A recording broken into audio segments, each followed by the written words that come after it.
Bonsoir et bienvenue à ce nouvel épisode de l'Hebdo, votre référence en actualité estivale sur les ondes de TVBL. Mon nom est Héloïse Lagacé et je suis votre animatrice. Ce soir à l'émission, je découvre le marché public de Blainville.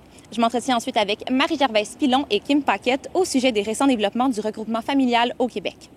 L'UPA Outaouais-Laurentides sonne l'alarme au sujet du non-respect des règles en agrotourisme dans la région. À Saint-Jérôme, le centre Le Phénix célèbre son tout premier barbecue familial. J'en apprends plus sur la grève générale illimitée déclenchée par les paramédics le 6 juillet dernier. Finalement, Alexis nous explique les habitudes de consommation et la mode éco-responsable chez les jeunes. Bonne émission.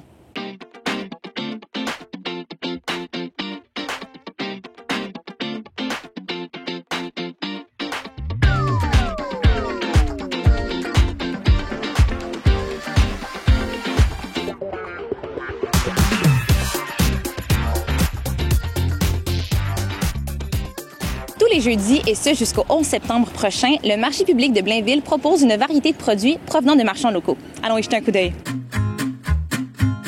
On est à la 7e année des marchés publics. On a cette année plus de 20 exposants, agroalimentaire, artisanat, fleurs. Donc, on peut aller acheter des fruits, des légumes. On peut acheter également des fromageries. On a également, là, c'est le temps du blé d'Inde, donc on est vraiment dans ce temps-là. On a du prêt-à-manger. Vous pouvez venir ici pique-niquer avec votre famille, petits et grands, puis venir à la place de l'étang pour venir faire un beau pique-nique et vous amuser toute la soirée. Il y a une offre de prêt de jeux de société, il y a des jeux géants, il y a un chansonnier aussi pour rajouter une super belle ambiance. On voit qu'il y a des familles, on voit qu'il y a des gangs d'ados, on voit qu'il y a des aînés. Ça va rejoindre pas mal tout le monde, puis je pense que c'est ce qui vient nous démarquer. Sinon, peut-être dans un deuxième temps, je pense que ce serait peut-être notre accessibilité. On est à côté de la 15, on est bien positionné central dans les Basses-Laurentides. C'est facile de venir nous voir, donc on a des gens qui viennent d'un peu partout, là. Par la suite, ce qui est le fun, c'est qu'ici, aujourd'hui, on est à la place, dans le pôle civique. Vous avez l'aréna, vous avez la bibliothèque, donc vous pouvez aller faire une lecture par la suite. Vous pouvez même aller au jeudi en musique. C'est une belle édition. L'espace de prêt-à-manger grossit. Il y a l'air de table à pique-nique. On a combiné nos offres à la ville de Blainville où on a mis le marché public, les jeux, puis les jeudis en musique qui sont des spectacles tous les jeudis de l'été. Donc, les citoyens peuvent venir ici à partir de 15 heures, venir pique-niquer, profiter, s'amuser, puis aller voir un bon spectacle, puis retourner chez lui. Ça fait un beau jeudi bien rempli. Belle fun. On a une offre rafraîchissante. Il fait chaud aujourd'hui, c'est pour ça que je dis ça. Des cidres, de pommes, du prêt-à-manger, on a de la viande, du fromage, des fruits, des légumes. On a vraiment de tout pour se faire un pique-nique complet, là. Le plan de transition écologique de la ville, ça en fait partie. Donc, on veut réduire l'empreinte écologique en achetant au niveau local. Évidemment, aujourd'hui, il n'y a pas juste des artisans de Blainville, mais des Basses-Laurentides. Donc, acheter local, ben c'est important pour soutenir nos producteurs, pour réduire l'empreinte écologique, puis également pour le développement économique de notre belle région. Offrir des produits locaux, c'est très important pour nous parce que ça réduit, dans un premier temps, l'empreinte écologique. Au niveau du transport, tout ça, c'est des produits qui sont frais, qu'on mange rapidement après sa cueillette. Fait que c'est bon pour notre santé, c'est bon au goût. Ça encourage l'économie locale aussi. Fait que c'est super important. C'est important pour la ville. Premièrement, Blainville a quand même une zone agricole. Donc, les marchés publics, c'est une zone aussi de développement économique, donc l'agriculture. Puis on veut encourager nos marchands locaux à venir vendre de leurs produits puis à développer l'économie de notre belle région. On remarque une augmentation de l'achalandage. On sent que le citoyen est content de cette offre-là, puis ça, bien, ça nous ravit. C'est un peu notre mandat à la ville de Blainville. J'ai rencontré tous les exposants. Je peux vous dire que les gens sont passionnés. Les gens, en plus, ce qui est le fun, c'est que ça vous permet d'échanger sur la manière qu'ils ont effectué, qu'ils ont fait leur fromage, comment ils ont fait leur pain, comment ils ont, de parler directement avec le producteur, l'agriculteur. Souvent, c'est même les propriétaires qui sont là aujourd'hui. Donc ça, c'est enrichissant de venir échanger, de venir tisser un lien aussi avec le producteur. Puis ça crée quand même un esprit de famille. Ce que je trouve le fun avec justement cette nouvelle offre-là à la place de l'étang, c'est que le fait que toutes sortes de citoyens, dans la diversité de citoyens que nous, on a ici à Blainville, bien, les gens viennent ici, ils sont près les uns des autres, ils s'amusent ensemble, ils se rencontrent, ils se parlent, ils tissent des liens. Puis je pense que c'est un peu ça le mandat des places publiques puis des marchés publics aussi. Fait qu'on est bien heureux d'offrir ça à la Ville de Blainville. Nous convions tous les citoyens à venir passer du bon temps tous les jeudis jusqu'au 11 septembre de 15h à 19h. Mais après 19h, vous avez également un beau spectacle de musique de l'autre côté, à l'arrière de la bibliothèque. Donc, venez profiter, venez manger la saveur locale, venez manger des produits frais de chez nous. Donc, c'est un plaisir de vous recevoir à Blainville.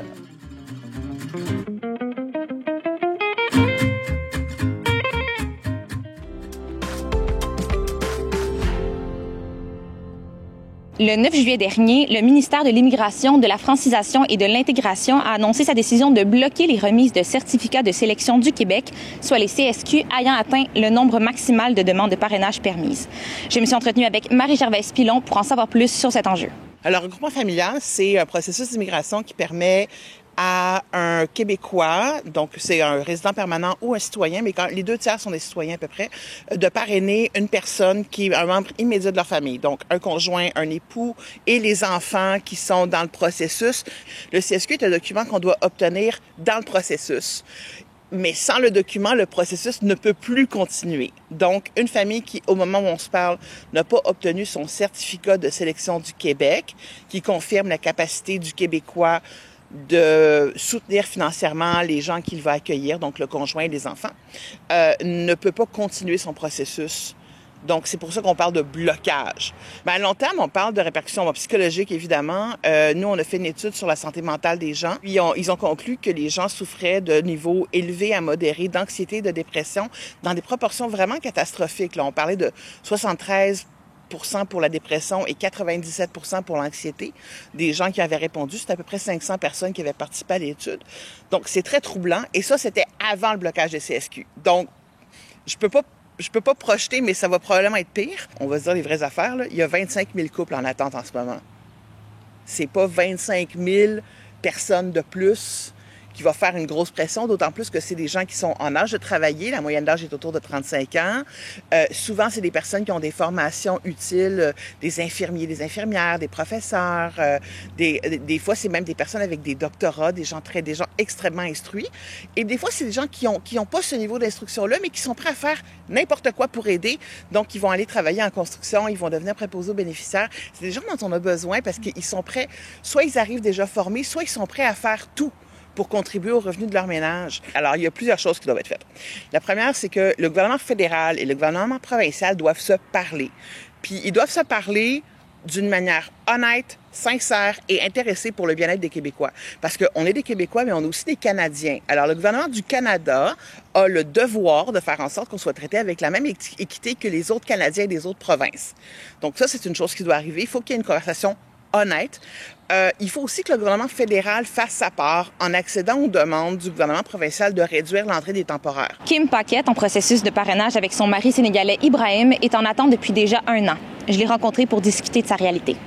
Avec le regroupement familial, ça se passe bien quand même, sauf les délais de traitement qui sont vraiment excessifs de 37 mois. Fait que peut-être ça va augmenter, on le sait pas. Déjà, c'est énorme. On vit beaucoup dans la peur avec ça. On est quand même assez avancé. On est dans le trou noir présentement. On a le CSQ. On a la chance d'avoir le CSQ, la biométrie, le médical. Fait qu'on attend le reste qu'on ait mis sur une tablette. Nous, on a commencé le processus, ça fait 1 an déjà. On s'est mariés il y a 2 ans, on s'est rencontrés il y a 3 ans. On a fait le visa visiteur déjà, qui a été refusé. Là, on en refait un deuxième. On est en procédure d'en faire un deuxième. C'est des frais. Je trouve ça un petit peu dommage qu'ils ne puissent pas s'en venir minimum, au moins venir visiter ma famille, mes amis. Puis on parle de l'intégration, il est vraiment intégré au Québec parce qu'il y a une cousine qui est au Saguenay, il y a des gens de son quartier qui habitent déjà ici au Québec. Il est français, fait que côté francisation, c'est pas un problème avec ça. Vraiment, ça brise le cœur. Plus qu'on se voit en personne, plus qu'on s'attache, plus on se parle au téléphone. C'est de l'attente beaucoup, c'est pénible de se parler au téléphone. C'était mon anniversaire de mariage cette semaine, bien, on l'a fêté à distance. Tout le monde a leur conjoint, sauf moi. Mais c'est ça, c'est des choses qui sont pénibles à vivre. Ah, on devient des motifs, hein? Bien, c'est sûr que on aimerait ça parler à qui de droit. On dirait qu'on lance des messages, mais qu'on n'est pas écouté ou qu'il y a personne qui nous répond. Puis c'est sûr que acquis de droit, on aimerait ça dire « aidez-nous, on a besoin d'aide ».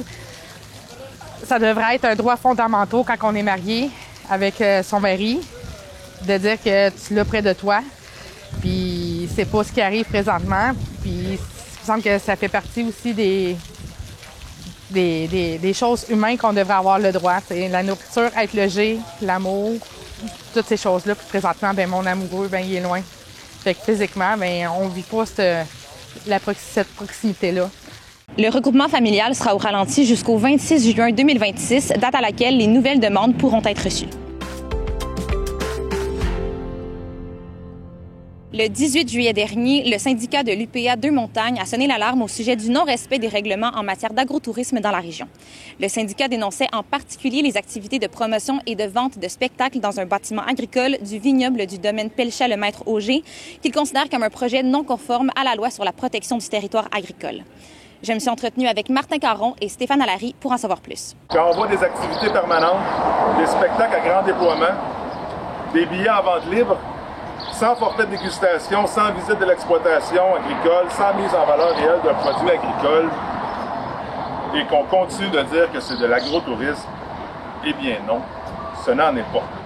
Bien, aujourd'hui, c'est un cri du cœur qu'on fait au niveau des producteurs agricoles face à des situations de la protection du territoire et des activités agricoles, parce que de plus en plus, on parle d'agrotourisme, mais on est rendu que là, ça dépasse l'agrotourisme, c'est-à-dire que c'est plus une activité qui est le prolongement de l'agriculture, mais c'est plus du récréo-touristique qu'on fait au niveau de la zone agricole. Et là, ça a des impacts directement au niveau des entreprises agricoles qui, eux, font l'agriculture et font l'activité agricole. Alors donc, aujourd'hui, c'était pour dire, face à la commission, face aux balises et aux règles, bien, on interpelle le gouvernement pour que les règles soient respectées. Parce qu'on sent que vraiment qu'on va beaucoup plus loin, qu'il n'y a pas de suivi. Et d'ailleurs, là-dessus, je l'ai mentionné tantôt, le vérificateur général du Québec l'avait mentionné en 2024 pour dire, au niveau de l'utilisation non agricole d'activités en zone agricole, il y a une perte de contrôle, il n'y a pas de suivi de ça. Alors donc, les entreprises qui font ça ne sont pas conformes. Et en plus de ça, on les laisse aller et ça prend des dimensions vraiment exponentielles. On a cette mission-là de protéger. Mais on pourrait faire autre chose que ça, là, aujourd'hui. Là. Vous comprenez? Puis il y a des gens en place, c'est leur job. Je prends l'exemple du ministre de l'Agriculture, je prends le premier ministre, ça reste sa job, au ministre de l'Agriculture, c'est de faire en sorte que les producteurs soient respectés et que les citoyens soient bien alimentés. Protéger notre... Je vais faire des images, protéger notre jardin, notre frigidaire. On peut pas... moi, sur ma ferme, là, mon père il me disait, tu ne peux pas utiliser ta meilleure terre à faire d'autres choses que qu'est-ce qu'elle peut faire, qui est de produire. Nous autres, on a une politique d'aménagement chez nous. Puis on a des nombres de personnes, des tables champêtres. On a pratiquement tout ce qui peut se passer dans le monde agricole. Mais les dépassements, là, c'est pas... On donne notre droit, mettons un exemple. On dit, pas un exemple, notre droit, si on donne une table champêtre, 60 places. Mais là, tu es rendu à 100 puis 200, ça marche plus. Là. Si tu es un restaurant, tu produis pas tes produits, tu vends pas tes produits, tu produis pas de produits. Là, on peut pas autoriser ça. Puis je pense aussi l'honnêteté vis-à-vis de nos citoyens. Là. Il s'en vient dans une ferme, c'est pour consommer les produits de la ferme. Parce que, c'est ça, on ne va pas prendre la place non plus des restaurants qui ferment en ville, puis là, ça ouvre en campagne. Il y a quelque chose qui ne marche pas dans ça. Là. On va décentraliser les noyaux urbains. Ça ne marche pas. Là. Déjà là, au niveau de la ceinture nord de Montréal, là, c'est de la pression terrible. Puis nous autres, on est les premiers touchés. Là. Montérégie, c'est la même chose. Lanaudière, c'est la même chose. Fait qu'il faut réagir. Si on réagit... Regardez, c'est plus fort que nous autres, là, de rester là et pas rien faire, ça se peut pas. Le manque de suivi, c'est le manque, entre autres, de personnes et de suivi au niveau de la Commission de la protection du territoire agricole. C'est-à-dire que ça prend des gens terrain qui soient là, qui suivent là. Et ça prend aussi un certain pouvoir au niveau de la réglementation. Avec la loi 86, ça va donner, la loi qui vient d'être passée, ça va donner ce pouvoir-là au niveau des sanctions pécuniaires. Mais nous, avant d'arriver là, on se dit, OK, il faut que les gens soient conformes sur différents permis. Oui, on donne un permis pour faire une activité, mais il y a plein d'autres permis où ce que ces organismes-là vont chercher. Mais il faut que ça soit cohérent dans tout le monde. Et l'aspect aussi qu'on a amené, c'est de vulgariser ça à monsieur, madame, tout le monde, parce que c'est pas toujours évident de dire, comment se fait, pourquoi qu'on le laisse pas aller, mais c'est pas une question. On n'est pas contre l'agrotourisme, mais il faut que ça soit vraiment de l'agrotourisme. Mais quand on arrive dans le territoire, dans l'aménagement du territoire, en milieu industriel, ou milieu urbain, ou milieu commercial, on a des règles. On ne peut pas bâtir des maisons dans le milieu industriel parce qu'il y a des normes, des choses comme ça. Mais en zone agricole, il faut que ça soit la même affaire. On ne peut pas faire du récréo-touristique en zone agricole parce qu'on ne va pas la faire du côté commercial parce que ça coûte trop cher. C'est là qu'on ramène ça puis qu'on dit au gouvernement, il faut vraiment qu'il y ait un suivi là-dessus puis une balai. Et ça, c'est dans le but, entre autres, d'une bonne cohabitation avec tous les usagers, toutes les personnes qui sont là. Et d'autant plus de parler, naturellement, d'autonomie alimentaire et de sécurité alimentaire. De plus en plus, on en parle. Puis il faut rappeler quelque chose aux citoyens. Moins de 2 % du territoire. On est le plus bas ratio ici, au niveau du Québec, au niveau de la mairie. 0,24 hectares par habitant, c'est le plus bas. Alors donc, notre premier outil, les terres agricoles, il faut vraiment les protéger. C'est le garde-manger des Québécois et des Québécoises. Je ne comprends pas que la CPTEQ donne des ordonnances puis disent qu'ils sont non conformes et que les gens continuent à faire leurs activités comme si de rien n'était. Là, je me dis, il faut mettre de la force, il faut mettre vraiment des moyens au niveau de la CPTEQ pour être capable de faire exiger que ça soit respecté. Sinon, cette commission-là, ça donne quoi? Sinon, ça donne pas grand-chose. Là. Et pour nous, c'est important. Puis il ne faut pas que ça soit juste assumé sur le dos des producteurs agricoles, cette protection du patrimoine et du garde-manger du Québec. Il faut que ça soit au niveau de nos gouvernements, que ce soit au niveau provincial puis que ce soit au niveau fédéral. Mario Pelchat et l'équipe du vignoble du domaine Pelchat Le Maître Auger, quant à eux, ont refusé ma demande d'entrevue.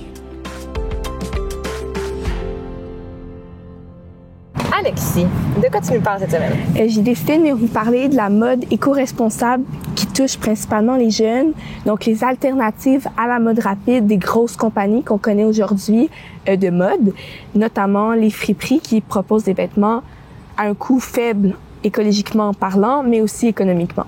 Donc, la mode éco-responsable, c'est quelque chose qui rejoint les jeunes? Oui, absolument, parce que j'observe beaucoup autour de moi que les jeunes consomment beaucoup chez Shein, Zara, H&M par exemple, mais on sait, il y a eu beaucoup d'enquêtes là-dessus justement des grands médias que les conditions de vie des travailleurs n'étaient certainement pas optimales dans ces entrepôts-là et c'est aussi très loin de chez nous du Québec.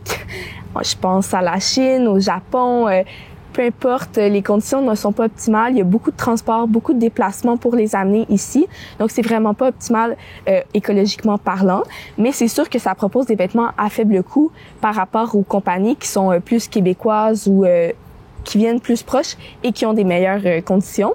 Mais je voulais parler d'une alternative mieux qui existe et qui propose justement un faible coût, mais une proximité et aussi des retombées sur la communauté, notamment la friperie. Donc, plusieurs municipalités ici dans les Basses-Laurentides possèdent des friperies. Il suffit juste de faire des petites recherches et c'est des espaces où est-ce qu'on peut acheter des vêtements à faible coût qui l'argent va être réinvesti notamment dans la communauté, dans les banques alimentaires, par exemple. Donc, c'est des magasins qui vendent des vêtements de seconde main? Oui, des vêtements d'occasion, mais qui sont tout de même encore portables, propres.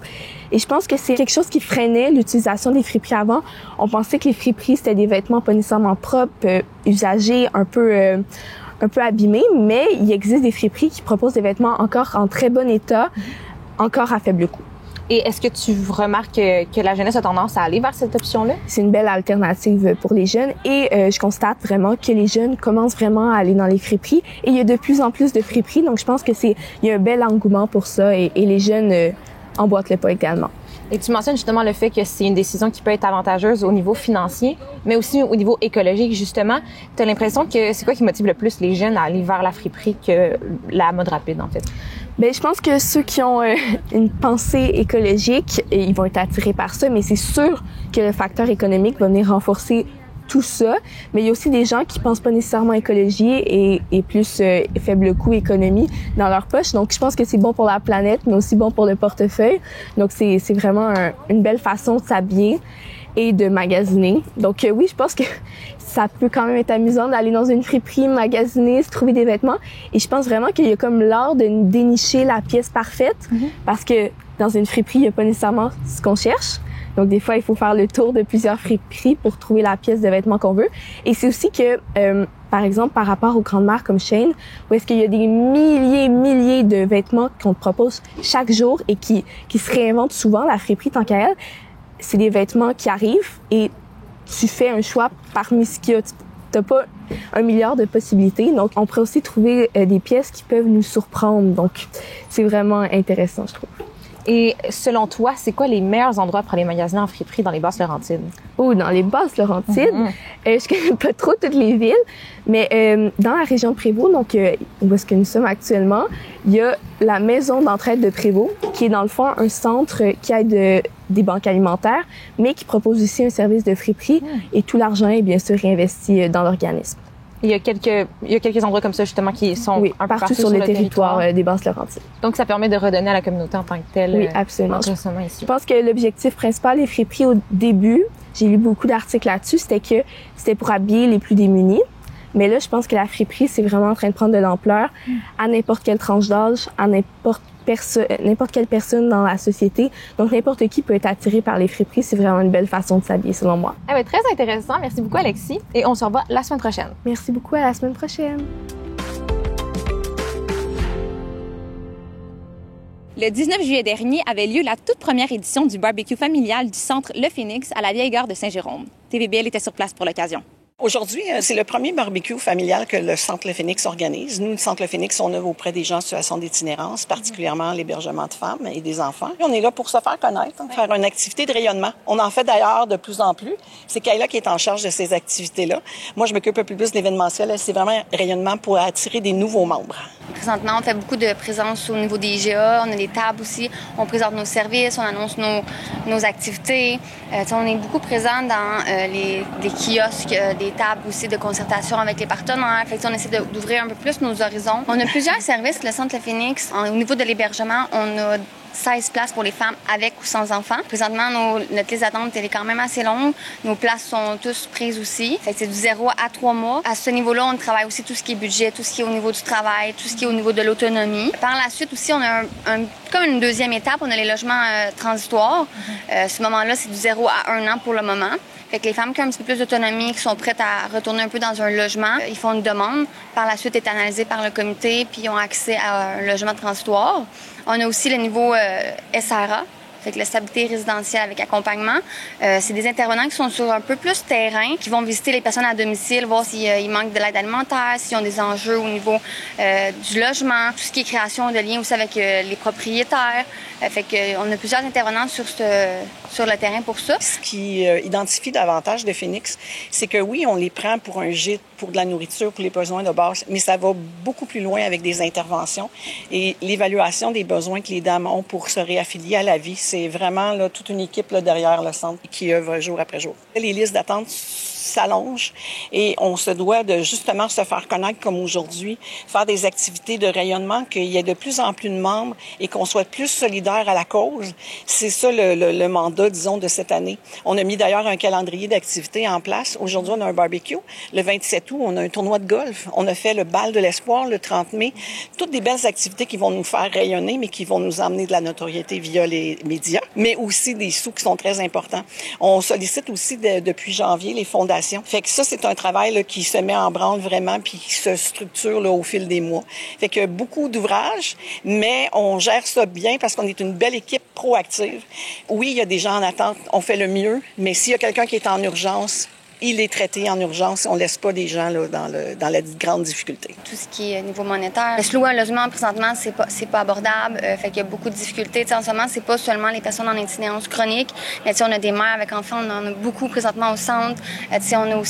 On a des fois des enseignantes, on a des fois des TES. On a vraiment une grande catégorie de gens. Malheureusement, même s'ils ont un très bon emploi, c'est difficile pour tout le monde en ce moment. C'est sûr que tous les paliers de gouvernement doivent faire plus Nous, les sommes qu'on reçoit, on les apprécie énormément, mais c'est nettement insuffisant pour les demandes qui sont en forte croissance. Étant donné justement le contexte économique, le prix de la bouffe explose, tout explose. Fait que c'est sûr qu'il faut se serrer les coudes. Nous, on le fait à l'interne. De plus en plus, on se sent écouté. Et ça fait un grand bien parce que je pense qu'on va commencer à pouvoir bâtir et pouvoir investir dans des actions qu'il faut qu'on règle. Mais malheureusement, on ne peut pas nous régler tout ça. Crise du logement et tout ça, ça va bien au-delà de nos expertises à nous. Ce qu'on espère aussi, c'est que de plus en plus qu'on ait plus de places, qu'on ait plus de subventions, qu'on peut aider le plus de personnes possible. Parce que oui, plus de places, malheureusement, dit plus de personnes en situation d'itinérance, mais en même temps, au moins, on va être là pour eux, on va leur donner les besoins de base, les douches, laver leur linge, tout ce qui est au niveau de la nourriture. Nous, nos services à ce moment-là, au niveau de l'hébergement temporaire, tout est gratuit. Fait que, on veut apporter notre aide le plus possible. Fait que c'est sûr que pour nous, une vision d'avoir plus de places ou des nouvelles choses comme ça, pour nous, c'est l'importance. Le 6 juillet dernier, les 3300 paramédics membres des syndicats de la Confédération des syndicats nationaux, c'est-à-dire la CSN, ont déclenché une grève illimitée en guise de moyen de pression sur le Conseil du Trésor pour obtenir une convention collective, chose qui n'a pas été faite depuis avril 2023. Les paramédics membres du syndicat des paramédics Laurentides-Lanaudière ont appuyé ce mandat de grève à 99 %. Je suis allée à leur rencontre le 23 juillet dernier lors d'un rassemblement près de l'hôpital de Saint-Jérôme.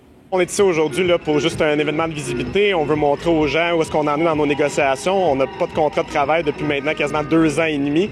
Puis actuellement, l'offre du gouvernement, c'est de réduire notre salaire, de nous réduire notre régime de retraite et ainsi de suite. C'est que des dégradations. Donc, c'est vraiment un manque de respect. C'est pour ça qu'on est là pour se faire voir. Le gouvernement, il se tente à régler à la table de négociation. Pas sûr que s'il y a du sérieux au niveau du Conseil du Trésor non plus. Puis, c'est un service direct à la population. Les paramédics, c'est important. Tout le monde veut ce service-là. Moi, je pense que des gens de valeur, des gens qui sont impliqués aussi dans la communauté, ils ont le droit d'avoir des conditions de travail puis des conditions salariales raisonnables. Les gens, ils klaxonnent, ils appuient les paramédics, ils appuient la grève aussi parce que c'est marqué qu'on fait la grève aujourd'hui là sur le bord de la route. Fait qu'ils nous appuient. On a remis aussi des pamphlets pour informer aussi la population parce qu'on sait qu'une grève, parfois, il y a des services qui sont limités, mais il n'y en est aucunement les services, la population a tous les services qu'il faut aujourd'hui. Il y a déjà un manque de paramédics dans la population, fait que ce serait important que le gouvernement et les employeurs privés commencent à comprendre qu'il faut agir et qu'il ne faut pas attendre. On espère à tout le moins sensibiliser les gens et oui, avoir un effet. C'est sûr que vous comprendrez, on est très limité vu qu'on est un service essentiel.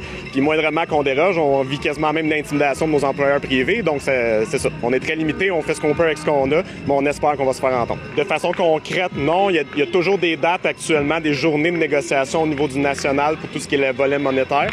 Mais pour l'instant, on n'a pas de son de cloche que ça l'a avancé concrètement. On est quand même à une grève générale illimitée, là. C'est pas mal le bout qu'on peut aller. Par contre, il y a toujours un peu de mobilisation, des idées nouvelles pour faire pression. On va continuer à accélérer la pression. Puis moi, je suggère aux employeurs privés d'aider leurs travailleurs puis leurs travailleuses. Puis je vous signale que le gouvernement de la CAQ, à chaque fois qu'il y a un secteur qui est au service de la population, on s'est retrouvé toujours en grève parce qu'il n'y a pas de sérieux derrière la table de négociation. Fait que je sais pas qu'est-ce qu'ils attendent, là, mais sérieusement, là, moi, je pense que la CAQ, c'est pas les bonnes personnes actuellement qui gouvernent le Québec. On revendique du salaire, c'est bien évidemment, de rattraper un peu l'inflation qu'il y a eu dans les dernières années. On veut une bonification du régime de retraite, pas le lapider en diminuant les ressources. Le respect de nos heures de travail, essayer de diminuer, dans le fond, nos heures supplémentaires qui sont difficilement contrôlables, mais je pense qu'il y a des moyens qui peuvent être mis en place. Fait que c'est toute une petite panoplie de choses comme ça. Là. Oui, j'ai commencé avec le salaire, mais c'est vraiment les conditions qui viennent avec. On a une grande exode des paramédics qui changent de domaine. Fait que, comme on se répète, mais le respect, c'est ça, c'est de faire en sorte de les retenir, ces gens-là, qui arrêtent de vouloir chercher autre chose. Je pense que les soins de santé actuels où on a, puis tous les services globalement qui entourent ça, je pense que la population, elle dira jamais non. Parce qu'ils croient à leur service public, ils croient aux paramédics, puis moi, je pense que le gouvernement doit apprendre, doit écouter aussi la population selon les besoins qu'ils demandent, là. Tout le monde réalise dans la population que s'il n'y avait pas d'ambulance, là, ça irait pas bien au Québec. Ça serait le fun que le gouvernement s'en rende compte. Puis c'est pas une menace que je dis là, c'est juste des faits. On a une grande exode. Ça serait plate. Il y a des découvertures de territoires à chaque jour. On manque de paramédics à mettre dans les véhicules. puis on décide de faire le statu quo. Donc, ça serait le fun que ça bouge. Et voilà, c'est ce qui conclut cet épisode de l'Hebdo. Merci beaucoup d'avoir été des nôtres. Rendez-vous le 6 août prochain, 19h, pour encore plus d'actualités estivales des Basses-Laurentides. À la semaine prochaine.